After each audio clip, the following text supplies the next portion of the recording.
तो स्वागत आप सभी का एक नए वीडियो में। आइए जानते हैं आज की 30 महत्वपूर्ण बड़ी खबरें। योगी सरकार ने 2 बड़े फैसले किए हैं और साथ ही छात्रों के लिए भी एक जरूरी खबर है, जानेंगे इस वीडियो में। और वहीं पर दोस्तों शीतला अष्टमी कब है, इसके बारे में भी बहुत सारे लोगों ने लगातार क्वेश्चन पूछा है, तो आइए जान लेते हैं। और 1 अप्रैल से लागू होने जा रहा है नया नियम, बिजली कनेक्शन जल्द मिलेगा और हिंदी में बिजली बिल आएगा। आइए आपको बताते हैं पूरा अपडेट। वहीं मोबाइल यूजर के लिए सरकार की एडवाइजरी जारी हुई है, टेलीकॉम विभाग ने क्या कहा है, आइए इसको जान लेते हैं। बने रहिएगा अंत तक, जानेंगे पूरा अपडेट। चलिए शुरू करते हैं। बात करें पहले खबर की, तो छात्रों के लिए जरूरी खबर है। सरकारी स्कूलों को 9वीं से 12वीं तक के लिए ऑनलाइन जमा होगी फीस, आदेश जारी हुआ है। दोस्तों हरियाणा में सरकारी स्कूलों के पढ़ने वाले छात्रों के लिए एक जरूरी खबर है, जो अब यूपी में जल्द लागू हो जाएगा। दरअसल सरकारी स्कूलों में 1 अप्रैल से शुरू हो रहे नए शैक्षणिक सत्र में 9वीं से 12वीं तक के विद्यार्थियों को दाखिला फीस और अन्य शुल्क ऑनलाइन जमा कराना होगा। इसे लेकर विभाग की ओर से आदेश जारी कर दिया गया है, यानी आने वाले समय में 9वीं से 12वीं तक के जो बच्चे हैं हरियाणा के, उनको ऑनलाइन फीस देनी होगी और जल्द ही यूपी और अन्य राज्यों में यह नियम लागू होगा। वही होली के बाद वापसी के लिए करना पड़ा बहुत इंतजार। इन ट्रेनों में जगह नहीं मिल रही है, स्पेशल ट्रेनों का ये हाल है। होली के बाद काम पर लौटने वालों की भीड़ के चलते सभी नियमित ट्रेनों के अलावा होली स्पेशल में भी सीट फुल हो गई है। वैशाली एक्सप्रेस में 1 अप्रैल से 5 मई तक गोरखपुर से दिल्ली के बीच वेटिंग है। वही गोरखधाम में भी 5 अप्रैल तक सीटें फुल हो गई है। होली स्पेशल ट्रेनों में भी अब सीटें फुल हो चुकी है। शुक्रवार को यात्री कंफर्म टिकट के साथ परेशान थे। गोरखपुर बस्ती मंडल के लोग बड़ी संख्या में होली पर घर लौटे हैं, अब वे वापस लौटने लगे हैं। शुक्रवार को दोपहर 2:30 बजे प्लेटफॉर्म नंबर 9 पर गोरखधाम एक्सप्रेसवे के इंतजार में भीड़ जुटी थी। प्लेटफॉर्म पर खड़े राम आसरे का कहना है कि यह ट्रेन सुबह करीब 5 बजे दिल्ली पहुंच जाती है। इससे यह फायदा होगा कि 10 बजे तक ड्यूटी पर चले जाएंगे। इससे हमारा एक दिन बच जाएगा। मतलब कि हर व्यक्ति की अपनी अपनी समस्या है। होली में तो अपने घर आ गए थे, लेकिन अब वापसी जब कर रहे हैं तो ट्रेनें नहीं मिल रही। वही चौधरी चरण सिंह समेत 4 हस्तियों को मिला भारत रत्न। आडवाणी को घर जाकर सम्मान देंगी राष्ट्रपति द्रौपदी मुर्मू। जी दोस्तों, राष्ट्रपति द्रौपदी मुर्मू ने पूर्व प्रधानमंत्री पीवी नरसिम्हा राव, पूर्व पीएम चौधरी चरण सिंह और कर्पूरी ठाकुर और MS स्वामीनाथन को मरणोपरांत भारत रत्न प्रदान किया है। लाल कृष्ण आडवाणी को भी भारत रत्न दिया जाना है। हालांकि उनकी खराब सेहत और उम्र को देखते हुए रविवार को राष्ट्रपति द्रौपदी मुर्मू खुद उनसे मुलाकात करने उनके आवास पर जाएंगी और यह सम्मान प्रदान करेंगी। तो नो एंट्री 2 में काम नहीं देने पर अनिल कपूर नाराज हैं अपने भाई बोनी से। फिल्म मेकर बोले बात नहीं कर रहा। जी दोस्तों, बोनी कपूर द्वारा बनाई गई फिल्म नो एंट्री को काफी पसंद किया गया था और इस फिल्म में सलमान खान, अनिल कपूर, फरदीन खान लीड रोल में थे। अब इस फिल्म का सीक्वल बन रहा है। अनिल कपूर और बोनी कपूर के बीच भाई के रिश्ते के अलावा दोस्ती का भी रिश्ता है। बोनी की कई फिल्मों में अनिल कपूर काम कर चुके हैं। बोनी ने फिल्म नो एंट्री बनाई थी, जिसमें सलमान खान के साथ अनिल कपूर भी थे। लेकिन अब इस फिल्म के सीक्वल को लेकर एक बड़ी खबर सामने आ रही है, जिसमें बोनी ने खुद इस बारे में बताया है। अनिल कपूर नाराज हैं क्योंकि इस फिल्म में उनको नहीं लिया गया। वही मुख्तार अंसारी को दफन किया गया। बेटे उमर ने आखिरी बार उसकी मोछों पर ताव दिया। जांच टीम बांदा जेल पहुंची है। जी आपको बता दोस्तों, मुख्तार अंसारी को शनिवार सुबह 11:15 बजे गाजीपुर के कालीबाग कब्रिस्तान में दफन किया गया। करीब 30,000 लोग मुख्तार के जनाजे में पहुंचे थे। जी हाँ, बहुत भीड़ थी। और आपको बता दें दोस्तों, मुख्तार अंसारी को कालीबाग कब्रिस्तान में सुपुर्द खाक किया गया है। लेकिन ये मंजर भी देखने लायक था जब उनके बेटे उमर ने आखिरी बार मुख्तार अंसारी की मूंछों पर ताव दिया था। वह केजरीवाल की गिरफ्तारी पर उपराष्ट्रपति बोले न्यायपालिका की ताकत बरकरार। उन्होंने कहा जिन्हें लगा वे कानून के ऊपर हैं, अब कानून उनके पीछे है। जी हां, शराब नीति घोटाले में 21 मार्च को गिरफ्तार किए गए दिल्ली के सीएम अरविंद केजरीवाल को लेकर उपराष्ट्रपति जगदीप धनखड़ ने शुक्रवार को ये बात कही है। उपराष्ट्रपति जगदीप धनखड़ शुक्रवार को दिल्ली में भारतीय लोक प्रशासन संस्थान के कार्यक्रम को संबोधित कर रहे थे, तब उन्होंने ये बात कही। उन्होंने कहा जिन्हें लगा कि वे कानून के ऊपर है, अब कानून उनके पीछे है। जंग खत्म करने में यूक्रेन ने भारत से मदद मांगी है। जयशंकर मिले यूक्रेनी विदेश मंत्री कुलेबा से। जंग की शांतिपूर्ण हल निकालने की चर्चा हुई है।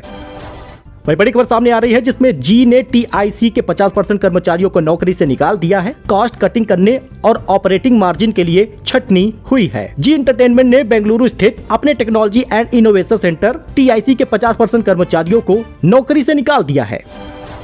वही जोमेटो को लेकर बड़ी खबर है। CEO दीपेंद्र गोयल ने दूसरी शादी की है। पत्नी ग्रीसिया मोनूज मैक्सिको में मॉडल रह चुकी हैं, अब खुद ही स्टार्टअप पर काम कर रही हैं। जोमेटो के CEO दीपेंद्र गोयल ने दूसरी शादी की है। उनकी पत्नी ग्रीसिया मोनूज मैक्सिको के मॉडल रह चुकी हैं। वही मोबाइल यूजर के लिए सरकार ने एडवाइजरी जारी की है। टेलीकॉम विभाग ने कहा फोन नंबर बंद करने की धमकी देने वाले कॉल फ्रॉड होते हैं, इसकी शिकायतें जरूर करें। जी हां, मोबाइल यूजर आप भी हैं, हम भी हैं, लेकिन सरकार की इस एडवाइजरी के बारे में आपको पता होना चाहिए, क्योंकि टेलीकॉम विभाग ने कहा है फोन नंबर बंद करने की अगर किसी की तरफ से कॉल आती है तो एक फ्रॉड है, इसकी शिकायत आप तुरंत करें। वहीं उत्तराखंड में 1 अप्रैल से लागू हो जाएगा नया नियम। अब बिजली कनेक्शन जल्द मिलेगा और बिल भी हिंदी में आएगा। उत्तराखंड में बिजली उपभोक्ताओं को नया कनेक्शन लेने के लिए अब ज्यादा इंतजार नहीं करना होगा। उन्हें कनेक्शन जल्दी मिलेगा और बिजली का बिल हिंदी में आएगा। केंद्रीय विद्युत मंत्रालय के electricity right of consumer amendment rules 2024 को उत्तराखंड विद्युत नियामक ने प्रदेश में लागू कर दिया है और 1 अप्रैल से नया नियम लागू होने जा रहा है।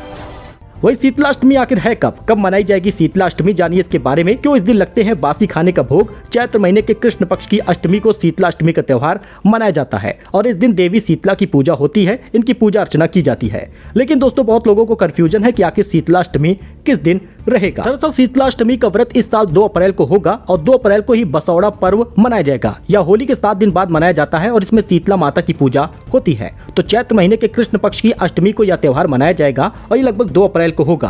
दोस्तों कंफ्यूज मत रहिएगा, पूजा कैसे करनी है इसको जान लीजिए। इस दिन सबसे पहले उठकर माँ शीतला की पूजा करनी होती है। पूजा की थाली में दही, पुआ, रोटी, बाजरा, सप्तमी को बने मीठे चावल रखे जाते हैं। दूसरी थाली में आटे से बना दीपक, रोली, वस्त्र, अक्षत, हल्दी और होली वाली बड़कुले की माला, सिक्का और मेहंदी रखा जाता है। इसके बाद मंदिर जाया जाता है, माता रानी की पूजा की जाती है। तो ये 2 अप्रैल को होगा। बहुत लोगों ने पूछा शीतला अष्टमी 2024 में कब है, तो शीतला अष्टमी व्रत इस साल 2 अप्रैल को रखा जाएगा। 2 अप्रैल को ही बसौड़ा पर्व मनाया जाएगा।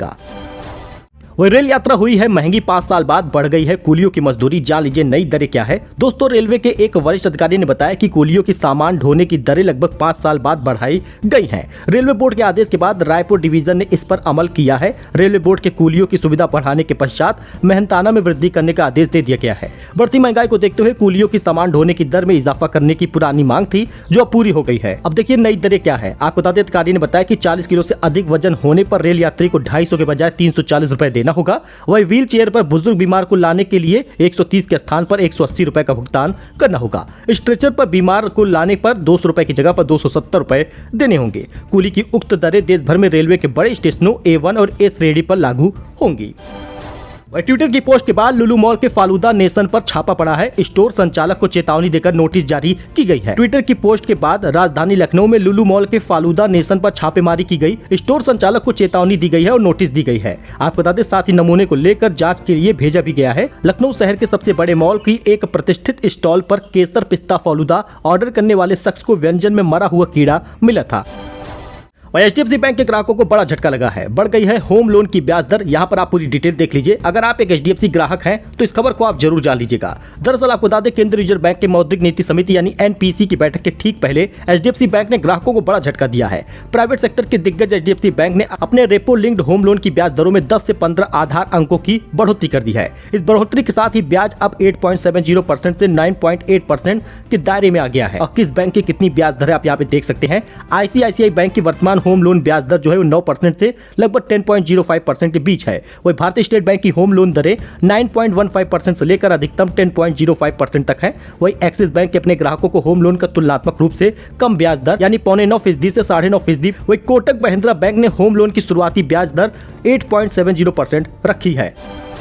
तो बड़ी खुशखबरी, LPG सिलेंडर 1 अप्रैल को 300 रुपए की छूट के साथ मिलेगा। करोड़ों लोगों को इसका फायदा होगा। 2025 तक ऐसे ही लाभ मिलता रहेगा। आगामी 1 अप्रैल से नए फाइनेंशियल ईयर की शुरुआत हो रही है। फाइनेंशियल ईयर के पहले ही दिन कई नियमों में बदलाव हो जाता है। ऐसा ही एक नियम प्रधानमंत्री उज्ज्वला योजना से जुड़ा है। दरअसल उज्ज्वला योजना के लाभार्थियों को वित्त वर्ष 2024-25 के दौरान LPG सिलेंडर पर 300 रुपए की छूट मिलती रहेगी। आपको बता दें सब्सिडी की यह छूट 31 मार्च 2024 तक के लिए थी, जिसमें सरकार ने राहत देते हुए 31 मार्च 2025 तक के लिए इसको बढ़ा दिया है। यानी अब आपको 1 अप्रैल 2024 से 300 रुपए गैस सिलेंडर सस्ता मिलेगा। हालांकि उन्हीं लोगों को मिलेगा जो उज्ज्वला लाभार्थी हैं।